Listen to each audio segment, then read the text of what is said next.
नमस्कार प्रेक्षकांनो, घरोघरी मातीच्या चुली या मालिकेमध्ये आपण बघणार आहोत की आता मात्र सौमित्र आणि जानकी हे दोघेही जण घाईघाईने सारंगला जेवणाचा डब्बा घेऊन निघालेले असतात, कारण खूप उशीर झाला आहे असं दोघं बोलत असतात. तेवढ्यात मात्र आता अचानक जानकीच्या पायाला ठेच लागते, म्हणून ती खाली वागते आणि समोर एका गाडीच्या आरशातनं तिचं लक्ष जातं की ऐश्वर्या त्यांचा पाठलाग करते आहे. त्यामुळे आता दोघेही सावध होतात. दुसरीकडे मात्र सारंगही भुकेने खूप कासावीस झालेला असतो. इतका दरवाजा वाजतो तेवढ्यात तिथे इन्स्पेक्टर आलेले असतात आणि ते अजून हे नाटक आपल्याला किती दिवस करायचं असं त्यांचं बोलणं सुरू असतं.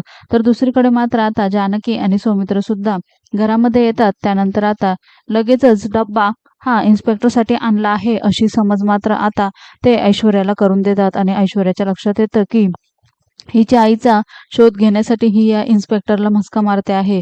तर तेव्हा मात्र ऐश्वर्या तिथून निघून जाते आणि त्यानंतर आता जानकी सारंगला जेवायला वाढते, परंतु तिच्या मनामध्ये सतत आईचा विचार सुरू असतो आणि आता आईबद्दल ती इन्स्पेक्टरला चौकशी करते. तेव्हा आमचा शोध सुरू आहे, तुम्ही काळजी करू नका असं मात्र ते सांगतात. परंतु याबद्दल लवकरात लवकर माहिती हवी असेल तर आपल्याला ऐश्वर्याकडनंच काढून घ्यायला हवं असं मात्र आता इन्स्पेक्टर सांगू लागतात. येणाऱ्या भागांमध्ये आपण बघणार आहोत की आता जोगतीन मात्र घरी आलेली असतात. तिचे आशीर्वाद मात्र घरातील सगळे कुटुंबीय घेतात. दुसरीकडे मात्र जोगतीन सांगू लागते की इतक्या दिवस तुझ्या वाटेमध्ये फक्त काटे होते, आता मात्र तुझी वाट अगदीच अवघड झालेली आहे.